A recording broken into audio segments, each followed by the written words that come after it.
अगर 50 जिस पे पैसा है वो फॉर्च्यूनर उठाओ, पैसा नहीं है 25-30 लाख रुपए तो स्कॉर्पियन उठाओ। स्कॉर्पियन बहुत अच्छी गाड़ी है, मजा नहीं कर रहा हूँ कि भाई मेरे को एंडेवर ही लेनी थी, मेरे को पता है वो फॉर्च्यूनर से अच्छी गाड़ी थी। मैं अच्छा, आप ये कहते हो कि Endeavour is better than Fortuner? Okay, करते हैं। अगर मेरे पे 50-55 लाख रुपए पड़े हैं, हाँ, मैं फॉर्च्यूनर उठा लूंगा भैया आज भी। अगर मैं। Good morning guys, welcome back to my channel. मेरा नाम है अतीश जैन और आपके लिए लेकर आए एक और नया ownership review of the Fortuner. तो गाइस आगे से आपने देखी होगी, आप कह रहे हो फॉर्च्यूनर क्यों कह रहा है जबकि लेजेंडर के लिए बंदे ने 5-6 लाख रुपए ऊपर स्पेंड करे। पर गाइस ये फॉर्च्यूनर ही है, ये 2020 का मॉडल है, तो ये लेजेंडर में कन्वर्टेड है। और लेजेंडर की किट के साथ इसके साथ एक और किट भी है जिसके बारे में हम भाई से पूछेंगे। 5151 नंबर भी फैंसी लिया हुआ है भाई ने, आप सब नंबर और गाड़ी देख के पहचान गए होंगे।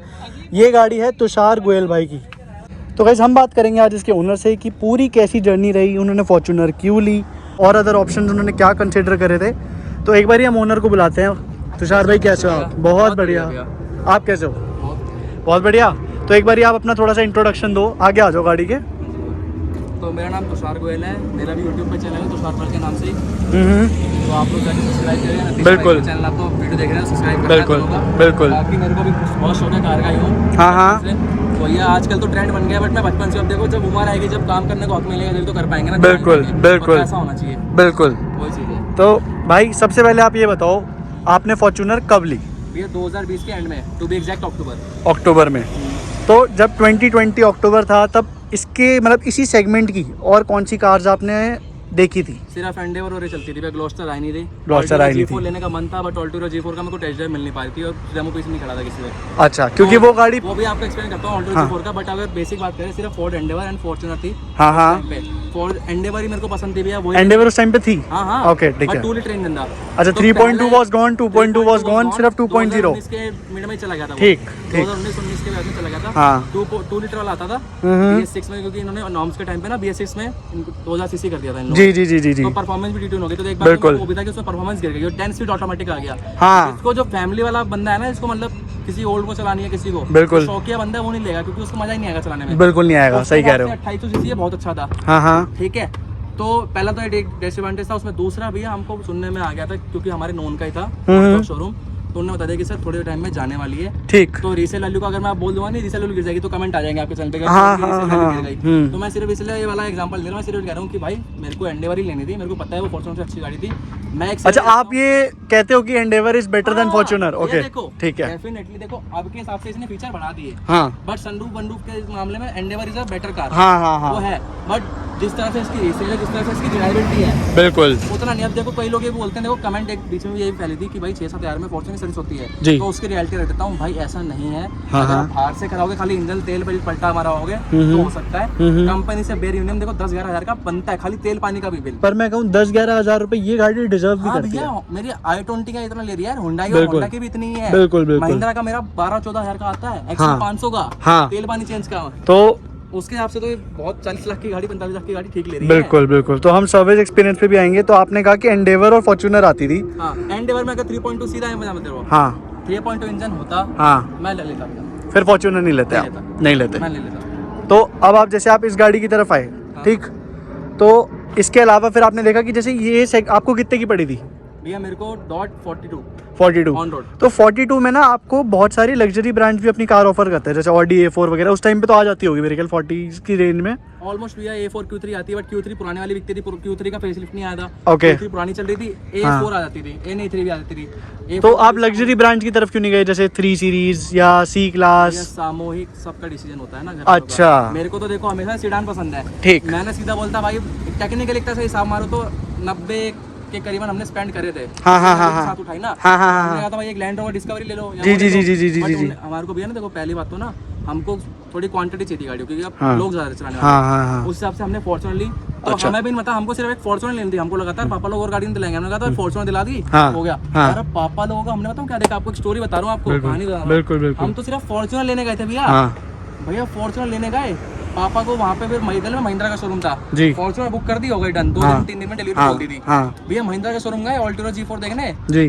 तो उनको तो ऑल्टो, उनको स्कॉर्पियो बहुत पसंद थी चाचा पापा को मेरे। अच्छा, क्लासिक क्लासिक आती थी उस टाइम पे। और XUV 500 हमारे किसी भाई पे थी। जी जी जी XUV 700 जाता हूँ ना, जी जी जी जी, XUV 500 की ओनर है। अच्छा, तो उनको XUV 500 बहुत पसंद थी, तो इन्होंने वही देखने गए थे। हाँ, भैया तो उसको स्कॉर्पियो पसंद थी। स्कॉर्पियो में टॉप मॉडल खड़ा था S11 जी, उसमें बैठे भैया, देसी गाड़ी, कुछ फीचर नहीं, हाँ हाँ हाँ, मतलब सिर्फ शौक के लिए, मतलब वो सिर्फ एक आउटर लुक के लिए, एक्सटीरियर के लिए ले रहा है कोई। भैया अंदर कोई फीचर नहीं, हाँ, कुछ नहीं। देखो रॉ गाड़ी है, उठाता है, बट यार वो 4x2 गाड़ी, रियल व्हील ड्राइव, और बॉडी रोल बहुत ज्यादा था उसमें, बहुत ज्यादा। इसमें भी है, बट स्टिल वो नहीं पसंद। वो ये मैनेजेबल है, वो मैनेजेबल भी नहीं है। दूसरा भी है, उसमें ऑटोमेटिक नहीं था जी। तीसरा अब आ जाए भैया, ऑल्टो G4 उन पे खड़ी नहीं थी जी। तो XUV 500 बगल में टॉप मॉडल खड़ा था भैया, उसमें भर के फीचर, अच्छा, इससे ज्यादा फीचर थे उसमें। ठीक ठीक ठीक XUV ठीक, 500 में जो इसके सेगमेंट के ऑलमोस्ट आधे रेट की गाड़ी है, 30 लाख की गाड़ी है, ठीक है, वो भी हमें ऑन रोड 21 लाख 30 हजार की पड़ी थी मैनुअल, ठीक है। तो ऑटोमेटिक हमने बुक कराया था भैया, बट वो W11 डीजल मैनुअल, W11 नहीं, हाँ डीजल है ना, डीजल जाती थी, पेट्रोल बंद कर दिया था B6 अच्छा, में, BS6 है वो भी।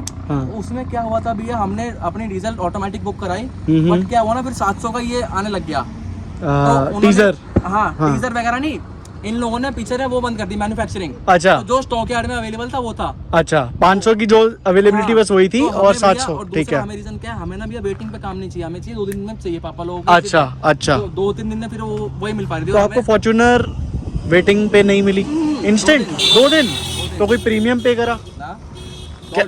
अच्छा, एसेसरीज लगवाई? कुछ भी नहीं, कुछ भी नहीं तो लगवाई है, देखो 1 लाख रुपए की, बट वो कंपनी का उससे मदद नहीं था। अच्छा तो अच्छा, हमने बाद में लगवाई है। अच्छा, वो अपने खुद के, वो तो अच्छा, जब खड़ी थी हमने कहा भाई क्या क्या सीधे बता दो, हाँ हाँ, उस पर लगवाई है, वैसे कुछ नहीं करें। तो भाई ये तो हो गई आपकी जर्नी पूरी फॉर्च्यूनर से खरीदने की रिलेटेड। होंडा सिटी भी ली थी भाई ने, सब 2 दिन के गैप में ली है, हाँ, क्योंकि अब जो गाड़ी जैसे जैसे मिलेगी रेडी होके वो था ना, हम्म, स्टॉक यार्ड पे आने वाली थी जी, और फिर उन्होंने XUV 500 समझ उन्होंने कहा भाई यही बुक करा। मैंने कहा पापा क्या कर रहे हो यार, क्या देख रहे हो, कह रहे हमें पसंद है, हमें लेने दे, एक तुम्हारे पसंद से, बच्चों के पसंद से फॉर्च्यूनर, हाँ, हमारे दोनों की पसंद है XUV चाहिए हमें, भाई भाई भाई, XUV लेनी है, तो XUV बुक करा दी, फिर वो भी आ गई, फिर वो हमारी मैनुअल में आई, हालांकि क्योंकि थोड़ी अवेलेबिलिटी की दिक्कत हो गई थी, वो आ गई। फिर यार मन माना उनका क्रेटा लेने का, हाँ हाँ, अरे भाई मैंने कहा यार क्या कर रहे हो, क्या सोच रहे हो, हम देख रहे हैं पैसा ही पैसा, ये क्या कर रहे हैं, इतने साल बाद इनका मूड बोला, दिल खोल दिया इन लोगों ने। हाँ। फिर क्रेटा भाई मेरा मन था, हाँ। यहाँ पर क्रेटा लोगे, देखो मैं बेस मॉडल लूंगा नहीं, क्योंकि मैंने शर्त रखी थी कह बेटा बाहर से छड़वाने दूंगा नहीं गाड़ी, ओके, देखो मॉडिफिकेशन करना अलग बात है, बट एक यार बेस शूट ऑफ वाली जो एक्सीरीज होती है ना, उसमें बिल्कुल, बहुत काम बिल्कुल, छेड़ना पड़ता बिल्कुल, है, बिल्कुल, उन्होंने बिल्कुल। उसके लिए शिट मना कर दिया कि भाई करोल बाग गाड़ी नहीं जाएगी, ठीक, तो मैंने कहा टॉप लेना है, फिर वो कह रहे भाई देख टॉप ले लूंगा, तेरा टर्बो डीसीडी वाला वर्जन ले लूंगा, जो टर्बो डीसीडी आता है TGD है जो मैं यूज करता हूँ, जो हाँ, 1.4 वाला इंजन, हाँ, मैंने कहा हाँ। भैया लूंगा तो वही लूंगा, अच्छा, मैं चला के मेरे को बहुत ठीक मजा आया, ठीक है, मैंने कहा ठीक भाई वो है, नहीं लाएंगे, अच्छा, वो नहीं लाएंगे, नॉर्मल वाले ले ले, हाँ। मैनुअल चाहिए। मैंने कहा फिर भाई एक काम करो, सेडान दे दो, मेरी होंडा सिटी भी क्योंकि ऑलमोस्ट जाने वाली है, हाँ हाँ हाँ, सेडान दिला दो। हाँ हाँ, तो उस टाइम पे ना वर्टस थी ना सलाविया थी, उस टाइम सिर्फ वरना और वो, तो एकता से वरना और सिटी, वरना और सिटी, हाँ। तो हमें लेनी पेट्रोल थी जी, तो वरना में स्पेस भी कम और पेट्रोल इंजन, और पेट्रोल लेना है तो भाई आंखें बंद करके उसका सिटी, भी फिर टर्बो आ गया था, हाँ। बट भैया की स्पेस वाली फिर वो बजट के थोड़ी सी बाहर जाती थी पर उसका 1 लीटर TGD अच्छा भी नहीं है, मैं फ्रैंकली बताऊं तो नहीं अच्छी उसकी देखो उस परफॉर्मेंस। हिसाब से तो फिर मैंने होंडा सिटी लिया, हमने कहा जी। भाई होंडा सिटी का कोई भाई आ गया, नई जनरेशन फेसलिफ्ट जी, जी, जी, जी, जी। फेसलिफ्ट ना बहुत जल्दी चेंज होती है, जगह आपको पता होगा कि नई वरना ही आ रही है, हाँ, तो जनरेशन चेंज है, बिल्कुल फेसलिफ्ट क्या ना बहुत जल्दी पुराना हो जाता है, बिल्कुल, 2-3 साल में चलाता है, 3.5 साल में एग्जैक्ट निकल जाता है अब जैसे वो, मैं XUV 500 लेके आता हूँ, जनरेशन चेंज हो गई, बिल्कुल। फेसलिफ्ट में जैसे मैंने पुरानी फॉर्च्यूनर थी, इसको मैं फेसलिफ्ट बना दिया, हाँ हाँ हाँ, कल को मैं होंडा सिटी को भी आपने देखा फेसलिफ्ट आ गया, मैं बना सकता हूँ, बना सकते हो, XUV 500 को मैं नहीं कर पाऊंगा, तो बिल्कुल। उसमें मेरे को ड्रॉबैक लगता है आज भी, हाँ हाँ। किस्मत का खेलना भी पता होना चाहिए। तो जैसे आपने बताया कि फॉर्च्यूनर को आपने फेसलिफ्ट करा, तो मैं देख पा रहा हूँ बहुत सारी मॉडिफिकेशन है। हाँ, पहले आपको स्टार्टिंग जर्नी में बताता हूँ, हाँ। सबसे पहले इस गाड़ी में मैंने अपना जो करा था लैंडर कन्वर्जन करा, इसको बेसिक ठीक जो है। होता है, इसमें आपकी गाड़ी लैंडर बन जाती है, फिर इसको मैंने एक्स्ट्रा टीथम की स्कर्टिंग भी लगाई, ठीक, ये जो आपने जहाँ पे ये वाला जो दिख रही है ये अलग है, ये अलग है, ये लेजेंडर से भी अलग है, ये लैंडर से भी अलग है, Okay. इसको टीथम की स्कर्टिंग किट कहते हैं। एक बारी कॉस्टिंग का अगर आप मेरे को थोड़ा सा आइडिया दे पाओ। लैंडर कन्वर्जन का बेसिक कॉस्ट आया था, जो आया था 160, ठीक है, अच्छा। तो मेरे को पड़ा था उस टाइम पे, ठीक। अब तो 1 लाख में मिल जाती है किट, अच्छा, अब प्राइस ड्रॉप हो गई क्योंकि अवेलेबिलिटी बढ़ गई है, अवेलेबिलिटी बढ़ गई है, डिमांड, और TCM किट टीथम किट 50,000 की है आज भी, और आपने कितनी की लगवाई थी? ऑर्डर पे आती है भैया, अच्छा, वो ऑर्डर पे आती है, ये थाईलैंड कहाँ से आती है? आती है थाईलैंड से, थाईलैंड की ब्रांड है, बट हाँ। इंपोर्टर में माल पड़ा होगा तो सस्ता रेट है, हाँ, ऑर्डर हाँ, पे हाँ। मंगाएगा तो महंगा रेट है। और फिर अलॉय स्टॉक है, अलॉय स्टॉक है 18 इंच वाली, पर आपने इसको पेंट करा रखा हाँ है। पेंट करा दिया पियानो ब्लैक में, पियानो पूरी ब्लैक गाड़ी में। डी क्रोम है, प्लस सैटिन पल व्हाइट का रैप हो रखा है इस पे। तो ये रैप कहाँ से करवाया आपने? GS wrap, GS wrap Gurgaon, कितने का? बेसिक रैप की कॉस्टिंग आई थी भैया 50,000 रुपये, प्लस 15-20 हज़ार में मेरा डी क्रोमिंग का लग गया था, क्योंकि मेरी गाड़ी में ना पहले तो जो बेसिक लैंडर किट लगी थी, जी जी जी जी, उसके भी काफी पार्ट्स देख रहे होगे आप, मैंने हाइड्रो वो ब्लैक कराए हैं हाँ, Camel हाँ, black, हाँ, हाँ, तो उसका भी कॉस्ट आ गया, वरना बेसिक हाईवे टिपिंग की कॉस्ट 5 से 10 हज़ार में हो जाती है। नेट कितना? 70,000 पे रैप एंड डीक्रोम। रैप एंड डीक्रोम। बेसिक रैप का कॉस्ट मान के चलो इस गाड़ी एसयूवी का 50,000 रुपये आता है, किसी से कराओ अच्छा। 45 से 50,000 रुपये रहता है ये रेट। उसके बाद ये वाला जो मिरर होता है ना, मैंने बहुत सारी फॉर्च्यूनर पे देखा है, क्या होता है? मिरर भी है, ये ऐसी लुक के देखो, इसका काम एस्थेटिक भी है, क्या काम होता है इसका? ये एक्चुअली ना आपका देखो उस साइड से अगर हम जैसे ड्राइवर चला रहा है गाड़ी को, जी। तो अगर आपको एकदम अपने बगल का देखना हो हाँ। तो एक बार को आप मुंह बाहर निकाल के देख सकते हो, बट हाँ, आप हाँ। अकेले ड्राइव कर रहे हो हाँ। और यहाँ पे कोई बैठा नहीं है, जी। यहाँ से अगर आप बहुत पतली गलियों में चल रहे हो कहीं, हाँ, हाँ, हाँ। तो उसके लिए आपका थोड़ा सा एंगल दिखा देता है, फ्रंटर एंगल। अच्छा। 360 कैमरा लग गया ना अब तो। हाँ, हाँ, हाँ, हाँ, तो ये हाँ। देसी 360 कैमरा ये देसी 360 है, एक तरह से मतलब आपको इधर का एंगल दिखाता है। समझ गया। वो भी इतना हम देखो टेक्निकल था सिर्फ शो के लिए, इससे शो बढ़ता है, एस्थेटिक लुक के लिए। एस्थेटिक है, इतना इसका काम आता नहीं अभी। तो ये आपने डुअल टोन भी करा रखी है? हाँ डुअल टोन है, ऊपर ग्लॉसी व्हाइट है, हाँ, glossy black है, हाँ। ब्लैक है, नीचे अपना सैटिन पर्ल व्हाइट है। तो इसका स्टॉक कलर क्या है, मतलब सुपर व्हाइट, सुपर आप वाइट? दिखा सकते हैं अपने व्यूअर्स को। हाँ। आरसी का छेड़छाड़ करना भैया मेरे को बहुत लगता है कि अच्छा। फैमिली कार है, पर्सनल हो तो मैं कुछ भी कर लूं। नहीं तो ऊपर यहाँ से इसका बताओ, देखो यहाँ से। जो इसका डुअल टोन है, ये स्टार्टिंग में तो नहीं था आई गेस? नहीं उस टाइम थोड़ा था, ये तो सिलेंडर की लुक बनाने के लिए हमने डुअल टोन करा है। अच्छा। बट उसको भी चलान नहीं करता भैया, नहीं होता, नहीं कटता। आपने फिर उसके डोर हैंडल्स ब्लैक करे हुए, ओवरवीएम ब्लैक करे हुए, जितना भी आप देख रहे हो ना भैया, जो ब्लैक है वो पियानो ब्लैक हो रखा है, पेंट पेंट हाइड्रो डिप नहीं है, हाइड्रो डिप नहीं है। तो एनी स्पेसिफिक रीजन की हाइड्रो डिप नहीं है? भैया कॉस्ट 3 टाइम 4 टाइम हो जाती है सीधा। और यूज आई गेस जो फिनिश है वो ऑलमोस्ट सेम ही है? भैया नहीं, नहीं। फिनिश का काफी फर्क है। जैसे अच्छा। आप देखोगे ना, हाइड्रो डिप 4 टाइम से 3 टाइम महंगा क्यों है? क्यों? क्योंकि भैया उसमें स्मूथनेस होगी, इसको आप छू के देखोगे उतनी स्मूथ नहीं मिलेगी, एक टाइम का रफ हो जाएगा। प्लस अच्छा। वही है, हाइड्रो डिपिंग भैया जितनी स्मूथनेस दे देगा ना, पेंट आपको कभी नहीं दे पाएगा। अच्छा। इसलिए वही महंगा है, इसी चीज के वो एक्स्ट्रा पैसे ले रहे हैं। इसके एक्स्ट्रा पैसे हैं। तो भाई रेयर में भी बिल्कुल लेजेंडर बनी हुई है। और नीचे वो जो आप टीटीएम किट इसकी थी, ये वाली है। ये 2 ही पीस की आती है, फ्रंट एंड बैक, क्योंकि साइड में तो फुटस्टेप लगा होता है ना। हाँ हाँ हाँ हाँ। तो मैंने फॉर्च्यूनर में देखा है वो लोग वो भी लगवाते हैं, इलेक्ट्रॉनिक वाले फुटस्टेप्स, ऑटोमेटिक वाले भी लग जाते हैं, ऑटोमेटिक वाले भी। 50,000 रुपए के 45,000 कभी के आते हैं। प्लान करोगे, मन है भैया, आपका? उससे देखो गाड़ी जिसको ग्राउंड क्लियरेंस का लुक होता है ना, हाँ। जिसको ग्राउंड क्लियरेंस बढ़ानी है उसका लुक है, बट अब मैंने किट लगा दी ना, तो इस गाड़ी को अच्छा। बल्क लुक खत्म हो जाएगा। हाँ हाँ इसका हाँ। ना मेरे को यही देसी चीज पसंद आती है, जी, जी, जी, जी, जी, बल्क लुक आती है। बिल्कुल, अगर मैं लगा बिल्कुल। दूंगा ना तो साइड से बहुत खाली खाली लगेगा। हाँ हाँ हाँ। फिर आपकी वो जो लुक बनी हुई है गाड़ी की। दूसरी बात भैया, मेरी ग्राउंड क्लियरेंस मैं वैसे कम कर चुका हूं, ओरिजिनल एंडर का बम्पर आपको बताऊं, हाँ। यहाँ पे ऑलमोस्ट खत्म हो जाता है। अच्छा, इससे अच्छा। कितना नीचे आ गया मैं ग्राउंड क्लियरेंस। तो ये सब करवाने में भैया एक तो पहले कहाँ से करवाया आपने सब? भैया देखो, लैंडर किट मैंने ली थी एनवोक ऑटो से, अच्छा। ठीक है, करोल बाग में उनका है, उनसे सिर्फ मैंने किट परचेज करी थी। ठीक। पूरी किट के लेने के बाद मैंने पूरी गाड़ी रैप करा दी, किट को पेंट करने की जरूरत नहीं पड़ी थी मेरे को। हाँ, हाँ, मैंने हाँ, उसी टाइम रैप करा दी, रैप जैसे रैप जैसे आपको पता, ठीक है। एलॉय पेंट भी उन्होंने करे।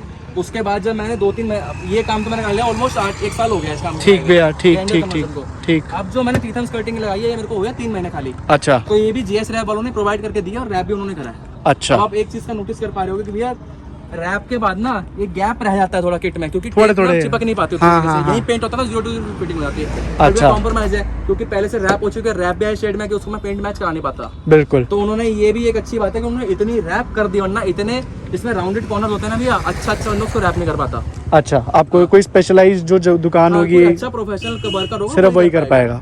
तो ऐसा करते हैं, आगे की सारी बातें जो भाई ने करा रखा है, जैसे म्यूजिक सिस्टम वगैरह भी है, वो हम अंदर बात करते हैं। तो गाइस हम आ गए हैं फॉर्च्यूनर के अंदर, फॉर्च्यूनर लेजेंडर के अंदर, ठीक है। टेक्निकली तो पुराने वाली है भैया, कन्वर्ट करा दी भाई, लेजेंडर ही लग रही है हमें तो। उसके बाद मैं देख पा रहा हूँ, एक तो आपने एम्बिएंट लाइटिंग लगाई हुई है, एम्बिएंट लाइट इसमें कार्डी की K3 मॉडल लगी हुई है, 18 कितने पीस वाली। 18 पीस वाली। इससे 18 ऊपर तो नहीं आती है? 20 पीस भी बोलने को बोलते हैं भैया, बट टेक्निकली उसमें बस क्या होगा ना, 2 डैशबोर्ड के लिए और बढ़ जाएगा, इसमें लगा ही नहीं अच्छा। और मेरे ख्याल जरूरत भी नहीं है। सकते। नहीं, इसमें लगा भी नहीं सकते। अच्छा, लगा ही नहीं सकते भैया, क्योंकि इसमें डुअल ग्लव बॉक्स है, हाँ, यहाँ पे भी हाँ, ग्लव बॉक्स है हाँ, हाँ, हाँ, हाँ। एंड यहाँ पे नीचे भी glove है। box तो यहाँ अच्छा। पे इस पे चिपक नहीं सकती। सही। तो जैसे जो आपके वाला है, इसके अंदर आपको सेंटर में ये डैशबोर्ड में आ रहा है, डोर पैनल्स पे आ रहा है, रेयर में भी, और ये इधर भी। हाँ, इसमें आपको बताता हूँ, एक्सप्लेन हाँ, कर देता हूँ भैया। हाँ, हाँ। 4 पीस तो आपके ये हो गए, जो पूरी लाइन है, फिर 4 आपके डोर हैंड, इसके अंदर हो गए डोर ठीक है, ग्रैब हैंडल, डोर 8 हो गए हैंडल, टोटल। हाँ। 4 आपके बॉटल होल्डर में हो गए, अच्छा। 2 आगे 2 पीछे, ठीक है, 12 पीस, ठीक। 2 आपके यहाँ पे हो गए हाँ। एंड 4 आपके फुट हो गए। अच्छा, फुटवेल्स पे जो होते हैं वो भी। तो आपने अभी तक ये कार कितनी चला लिया भैया? ऑलमोस्ट 32,000, 32,341। ठीक है। तो भैया फॉर्च्यूनर के पॉजिटिव्स बताओ, आफ्टर 32,000 आपने चला लिया है। भैया गाड़ी ने कभी कोई दिक्कत नहीं दी, रिलायबिलिटी रिलायबिलिटी में एकदम डॉट है। हाँ। सर्विस मेंटेनेंस वाइज भी बहुत अच्छी है इसकी, कोई ज्यादा महंगा खर्चा नहीं मांगते, और जिस तरह से हमारी ड्राइविंग है थोड़ी रफ भी है। अगर कोई और गाड़ी होती तो भी उसका सस्पेंशन बच जाता, उसका वो हो जाता, बट इसका नहीं। और दूसरा ऑटोमेटिक गाड़ी तो क्लच का आपको रिव्यू दे नहीं पाऊंगा, ऑटोमेटिक गियर से बहुत अच्छा है। परफॉर्मेंस वाइज बात करें तो जितना लैग बाकी गाड़ियों में होता है ना ऑटोमेटिक एंड मैनुअल्स में, इसमें उतना नहीं है। बस प्रॉपर टॉप एंड में ड्रैग रेस वाला आपको सीन बता रहा हूँ, ड्रैग रेस में फर्क आता है, नॉर्मल ड्राइवेबिलिटी में फर्क नहीं आता इतना। तो आपने इस कार को ट्यून भी करा रखा है? हाँ, ट्यून भी करा रखा है। स्टेज 1 कहाँ से करवाया था आपने? GT ट्यूनर्स OEM प्लस का ट्यून है। अच्छा, OEM प्लस का मैप आपने डलवाया। तो स्टॉक गाड़ी कितना प्रोड्यूस करती थी? 174 एंड 420, 170 bhp एंड 420 का टॉर्क, और आफ्टर रीमैप 210 हॉर्स पावर और 520 का टॉर्क। तो काफी ज्यादा मैसिव बम्प आया है। हाँ, है ना? हाँ जी भैया। तो अब आपने जैसे वो करा ले तो उसके बाद आपको कोई दिक्कत आई हो गियर बॉक्स से रिलेटेड या कुछ? ऐसा कुछ नहीं। देखो भैया, अभी मेरे को लॉन्ग टर्म हुआ नहीं है, मेरे को किराए भी मुश्किल से भी 1-1.5 महीना ही हुआ है। अच्छा। तो अगर आप लॉन्ग टर्म रिव्यू मांगो तो अभी आपको दे नहीं पाऊंगा क्लियर रिव्यू को। बट एक चीज का आपको बताऊंगा पॉजिटिव, जैसे आपने पूछे थे फॉर्च्यूनर के जी, तो पॉजिटिव तो यही था कि रिलायबल है। हाँ। दूसरा ये गाड़ी कहीं वो नहीं होती, कंफर्टेबल बहुत है, बहुत कंफर्टेबल है। सीट कवर वगैरह की आप क्वालिटी देखो, कंपनी से बहुत कंफर्टेबल है। स्पेशियस बहुत है। नेगेटिव की बात करें तो इसका स्टीयरिंग 4x4 होने के बाद बहुत हार्ड है। अब मैंने एंडेवर भी चलाई थी, मैंने बताया भैया उसका स्टीयरिंग बहुत लाइट है, कुछ नहीं है ये। उसका स्टीयरिंग इतना मक्खन है, एक उंगली बता सकता हूँ। इसका भाई बंदे को प्रैक्टिस करनी पड़ती है बॉडी बिल्डिंग वाली। दूसरा इस गाड़ी का नेगेटिव था, इसमें डिस्प्ले उस टाइम पुरानी वाली आती थी, उसमें कुछ फीचर नहीं होते ना एप्पल कारप्ले ना कुछ। तो ऑडियो सिस्टम जब मैंने इस गाड़ी का अपडेट करा तो मैंने डिस्प्ले भी लगवा ली। सोनी का XAV model, XAV 8000 9 inch model है। तो इसके अंदर एंड्रॉइड ऑटो, एप्पल हाँ, सब कुछ है, सब कुछ है। और स्टॉक वाले में कुछ भी नहीं था? स्टॉक में कुछ नहीं था, और वो भी मैंने इसलिए करा क्योंकि उसमें ना गाड़ी से वो कनेक्टेड फीचर नहीं थे। और इस वाली में वेंटिलेटेड सीट्स भी नहीं आती? नहीं भैया, इस टाइम पे नहीं आती थी, अब वाली मान लग गई। वेंटिलेटेड सीट्स का भैया देखो, मैंने अब तक जितने भी कार ऑन करी है उनमें मैंने किसी में वेंटिलेटेड सीट नहीं थी। अच्छा। इवन आज की i20 N-Line में भी नहीं आ रही है, मेरे पास 2 N-Line भी अब ऐड हो गई है, तो उनमें भी वेंटिलेटेड सीट नहीं है। टॉप मॉडल में N8 DCT है मेरे पास। अच्छा। तो अभी तक मेरे को वेंटिलेटेड सीट का फीचर समझ नहीं आया, तो ऐसे मेरे को जरूरत लगती नहीं अभी तक गाड़ी की। अच्छा, तो नेगेटिव्स की तरफ बढ़े तो नेगेटिव में स्टीयरिंग हार्ड है, और दूसरा आपका फीचर्स में देखो कम थी, सनरूफ वगैरह नहीं है, सनरूफ वगैरह नहीं है। बट अब वाली फॉर्च्यूनर में पूरा भरोसा है भैया, टोयोटा ने पहली बार अपनी किसी गाड़ी में सनरूफ दी है, वो भी पैनोरामिक। अगर आपको बताओ कि नई इनोवा हाई क्रॉस आ चुकी है मार्केट में, तो उसमें पैनोरामिक सनरूफ आ गई है, तो पूरा विश्वास है कि जो नई फॉर्च्यूनर आएगी वो है। पर जैसे आपने जब ये ली थी तब मतलब, अब तो टोयोटा वो जो मारुति के साथ जो इन्होंने पार्टनरशिप करी है वो हल्की गाड़ी है, क्योंकि उनपे भी टोयोटा पे छोटी गाड़ियां नहीं है ना, इसलिए टैप कर रखा है। मेन टोयोटा ने टैप उनसे करता है उनकी हाइब्रिड टेक्नोलॉजी लेने के लिए। अगर आपको अंदर हाइब्रिड चाहिए था, अब जैसे आपको बताओ कि इनोवा नई वाली जो हाइब्रिड आ रखी है, तो उन्होंने टेक्नोलॉजी के लिए मारुति से उनका हाइब्रिड लिया है। तो being a Toyota Fortuner owner, मैं तो जैसे मल्टीपल इनोवा हाई क्रॉस का क्या आपको लगता है? काफी अच्छी है, वो भी मेरे घर में जल्दी आने वाली है, एक कजन की, उसका मैं सोच रहा हूँ जब भी आए डिलीवरी उनको मिले तो रिव्यू बनाऊंगा। बिल्कुल। तो जैसे आपने पॉजिटिव्स बताए, नेगेटिव्स बताए, एक बार आप सर्विस एक्सपीरियंस का बताओ, क्योंकि टोयोटा सर्विस एक्सपीरियंस भी फैंटास्टिक टोयोटा का। जिस मतलब देखो सर्विस एक्सपीरियंस ना टोटली देखो, एक तो ब्रांड का भी उसमें पीछे हाथ होता है, जो पीछे ब्रांड करती है, और बाकी मेन तो होता है डीलरशिप का हाथ। डीलरशिप में आपको कैसा एक्सपीरियंस मिलेगा, क्योंकि एंड में तो आपको डीलरशिप पे जाना ना, अगर डीलरशिप वाले आपको परेशान कर दें तो बाद में आपको तो देखो टोयोटा वाले कर सकते हैं, अभी टोयोटा इंडिया जो है, बट इसमें डीलरशिप ही हमको इतना खुश रखता है यार। अब ऐसे तो मैंने कई लोगों के यूट्यूब पे रिव्यू पढ़े, महिंद्रा की सर्विस बहुत बेकार है, बट मेरे बात आ जाए तो पर्सनल एक्सपीरियंस भैया मेरा महिंद्रा के साथ भी बहुत अच्छा रहा है। मैं जहाँ से सर्विस कराता हूँ ना, मेरे को बहुत खुश होता है हमारा सर्विस। देखो महिंद्रा की सर्विस महंगी है, टोयोटा के बराबर की है। अच्छा, हाँ, टोयोटा के बराबर। इससे समझ लो इसकी अगर सर्विस 10,000-11,000 में हो जाती है ना तेल पानी चेंज की, तो उसका बिल बनता है 13-14 का सीधा, 100-500 का। अच्छा, हाँ, और वो इससे हाफ अमाउंट की अप्रोक्सीमेटली। बट मेरा सर्विस एक्सपीरियंस हर ब्रांड का जिसमें भी मैंने गया हूँ मेरा अच्छा रहा है। इसका कितना आता है भैया वैल्यू, मतलब नेट बिल? 10-11 भैया, 10-11 मिनिमम आता है। Minor service? हाँ, माइनर सर्विस वही कह रहा हूँ, तेल पानी चेंज का, इसमें तेल पानी चेंज वगैरह होता है। और जैसे अभी 30,000 चलिए, तो आपको कोई दिक्कत मतलब लगी हो मेजर सर्विस के लायक? मेजर सर्विस सिर्फ इसका भैया ब्रेक चेंज हुए हैं, ब्रेक पैड्स। कितना खर्चा आया था भैया? ब्रेक पैड्स का भी 5-5.5 के हैं शायद। अच्छा, 5-5.5 रुपए में हो गए थे। हाँ, तो भाई ब्रेक पैड आप देखो वॉक्सवैगन वर्टस के कितने के हैं, इसके एग्जैक्टली वही मैं कहने लगा था कि वो 20 लाख की गाड़ी, 20-22 लाख रुपए गाड़ी वॉक्सवैगन। हाँ, बट वही है, रिलायबिलिटी ज्यादा टोयोटा की है ना। मेरे 30,000 चलने के बाद खत्म है, वो भी थोड़ा करते थे हम लोग, इसलिए, वरना इतनी जल्दी खत्म। पर वर्टस की कितने 15,000 से पहले दोनों जो हमारे नोन में ब्रेक पैड एंड क्लच एक ऐसी चीज है किसी भी गाड़ी में जो टोटली ड्राइवर के ऊपर बनती है। करने को 2,000 किलोमीटर में खत्म हो सकता है, करने को 2 लाख किलोमीटर भी नहीं बोल सकता। वो टोटली ड्राइवर के ऊपर किस तरह गाड़ी चलती है। अब आपके शहर में चलेगी तो ब्रेक पैड जल्दी घिसेगा, रेस दी फिर ब्रेक लगा दिए। वहीं जिस बंदे की हाईवे ड्राइविंग होती है ना, हाईवे ब्रेक बहुत कम लगते हैं, हाँ। तो उसका चलेगा उस हिसाब से। वही क्लच और ब्रेक ऐसी चीज है कि आपका उस हिसाब से होती है, टोटली ड्राइवर डिफरेंस है। तो भैया जैसे हमने पॉजिटिव नेगेटिव सर्विस एक्सपीरियंस सब कवर कर लिया, अब मैं आपसे एक बात पूछता हूँ कि जैसे आज के टाइम पे ये 60 लाख शायद 60 लाख का सिर्फ भैया इसका GRS वर्जन है, जो GRS स्पोर्ट कहते हैं हाँ, इसको। हाँ। बट अगर बेसिक 4 वो लेजेंडर की बात करें तो 55 लाख 54 लाख की है। तो 55-54 लाख रुपए की आपको वर्थ इट लगती है गाड़ी? भैया देखो पर्सनली मेरे हिसाब से तो देखो अब मार्केट में काफी ऑप्शन आ गए, बट देखो मजबूरी है। ग्लॉस्टर बिक रही है, बट ग्लॉस्टर मैं नहीं मानता। हाँ। उसको तो इसी का मैं नेक्स्ट क्वेश्चन भी आपसे पूछता हूँ जो मेरा इसी रिलेटेड था कि हम्म। आज के टाइम पे अगर मैं आपको एक नए लेजेंडर के पैसे दूं कि आपके पास 55 लाख रुपए में आपको बेसिक कोई बात करते हैं, अगर मेरे पे 50-55 लाख रुपए पड़े हैं, हाँ मैं फॉर्च्यूनर उठा लूंगा भैया। आज भी अगर मेरे को SUV लेनी है ना 7 सीटर वाली, तो फॉर्च्यूनर उठाऊंगा क्योंकि कंपटीशन बचा नहीं। आजकल जैसे वो मेरिडियन आ गई, ग्लॉस्टर आ गई, मरीडियन तो भैया बहुत अंडर पावर्ड है, उसको इंजन में कोई पावर नहीं है। बिल्कुल तो आप फिर भी आज भी फॉर्च्यूनर ही? हाँ देखो अगर 50 जिस पे पैसा है वो फॉर्च्यूनर उठाओ, पैसा नहीं है 25-30 लाख रुपए तो स्कॉर्पियन उठाओ। स्कॉर्पियन बहुत अच्छी गाड़ी है, मजा नहीं कर रहा, ठीक है, बट वही है अगर 50-55 लाख पड़े हैं ना, इसको लेनी है 50-55 पर मेरे को पता नहीं क्यों लगता है स्कॉर्पियो मन में आता है बहुत अच्छी गाड़ी है अनडाउटेडली, पर फिर एक और मन में बात आती है सस्ती फॉर्च्यूनर है यार, वो कहीं ना कहीं मेरे मन में चलता है कि यार फीचर्स वाइज स्कॉर्पियो है इससे काफी अपग्रेडेड है, सनरूफ भी है, सनरूफ वगैरह भी है। अब वही बात है भैया रिलायबिलिटी पे चले जाओ तो महिंद्रा की रिलायबिलिटी, आप जैसे आपको बताता हूँ, मैं एज अ महिंद्रा ओनर, मेरे को XUV 500 है, तो भैया महिंद्रा जब भी कोई नई गाड़ी लॉन्च करता है ना भैया, तो 2-3 साल उसको R&D में चले जाते हैं लॉन्च के बाद भी। कई सारे इश्यूज आते हैं, जैसे आपने देखा हो XUV 700 ही जो लॉन्च हुई है तो कितने सारे कॉल बैक्स आए हैं उसके। स्कॉर्पियो अब आपके लाइव एग्जांपल लिया है भाई, एक दिन गाड़ी इंजन बेल्ट फैन बेल्ट 4 महीने पुरानी गाड़ी में टूट गई। बिल्कुल बस यही है जो टोयोटा की जो अलग स्पेशलिटी है, बिल्कुल दिक्कत नहीं टोयोटा में चीज नहीं है। मैं वही आपको बोलने वाला था, ये गाड़ी बंद नहीं होती, इसको कितना ही रफ एंड टफ चला लो, बिल्कुल। अगर कोई और गाड़ी होती तो इतना बोल जाती, हाँ। ये नहीं बोलती भैया। तो गाइस यही थी हमारी कुछ आज की वीडियो। और एक चीज़ और जो हमारी मॉडिफिकेशन में हमने बाहर एक्सटीरियर में कवर नहीं करी थी, दैट वाज कि भाई ने अलॉयज को तो पेंट करा ही रखा है, उसी के साथ जो कैलिपर्स हैं उनको भी रेड पेंट कराया हुआ है। तो यही थी आज की कुछ हमारी वीडियो। अगर आपको वीडियो पसंद आई हो तो उसे लाइक करें, शेयर करें, भाई के चैनल को भी सब्सक्राइब करें और हमारे चैनल को भी सब्सक्राइब करें। फिर से मिलेंगे एक और नई वीडियो के साथ। Thank you so much.